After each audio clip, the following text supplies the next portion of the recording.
Welcome to Stellar Newsio. News YouTube News Hub. Stellar News PH, YouTube News Channel. Subscribe now.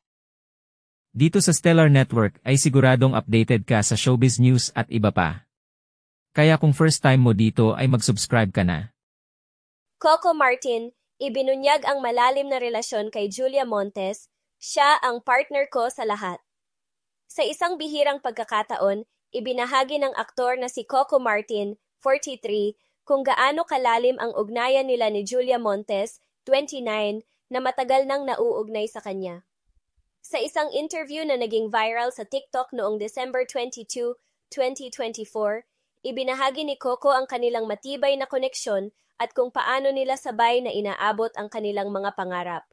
Coco Martin, siya ang partner ko sa lahat. Sa panayam, inilarawan ni Coco si Julia bilang hindi lamang kasintahan kundi isang partner na katuwang niya sa lahat ng aspeto ng kanyang buhay. Almost every night at sa umaga pagkagising ko, pag may naiisip ako na idea, sasabihin ko sa kanya, magkakape kami, magkukwento ako sa kanya, ani Coco. Ibinahagi rin niya kung paano siya nasasanay na ikinukwento ang lahat ng nangyayari sa kanyang buhay kay Julia, mula sa simpleng mga ideya hanggang sa mahahalagang desisyon. Minsan, paggabi, talagang dadaldalin ko yan. Pag may pictorial, ipapakita ko kaagad sa kanya, ipagyayabang ko. Talagang all details kinukwento ko sa kanya. Masarap na sinishare mo sa partner mo kung anong nangyayari sa buhay mo. Bagamat aminado siyang hindi sila laging magkasama dahil sa kanilang mga trabaho, tiniyak ni Coco na palaging updated si Julia sa mga nangyayari sa kanyang buhay.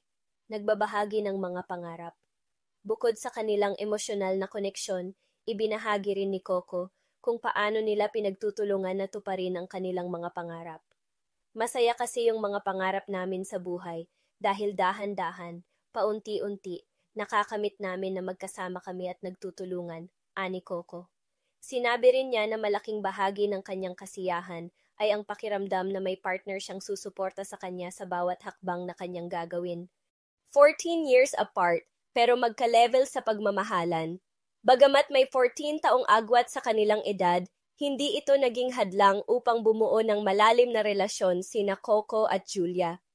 Hindi na ako nahirapan harapin lahat ng struggles o humps sa buhay kasi meron ngang nag-guide sa akin. Ang dami na niyang pinagdaanan. Nai-impart niya yung learnings niya na huwag ko na pagdaanan. Ang sarap ng ganon, sabi ni Julia.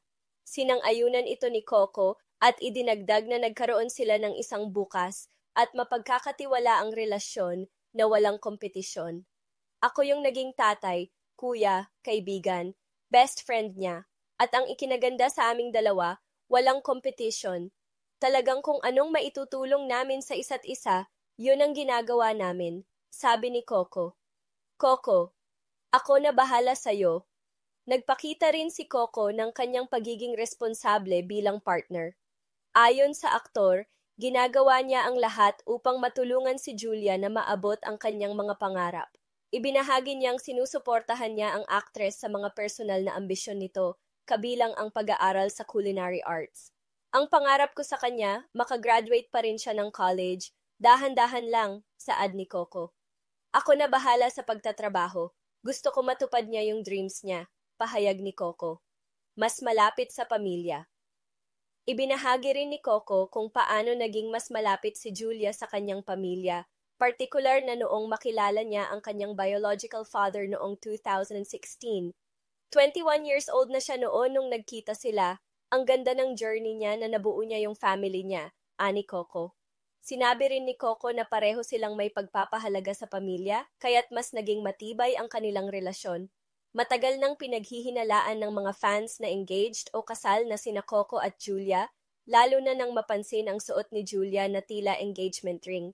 Noong November 2023, tinanong si Julia tungkol sa estado ng kanilang relasyon sa Fast Talk with Boy Abunda. Ano ang masasabi niyo sa issue natin today? Feel free to comment your This has been Angelo, hanggang sa susunod na balita.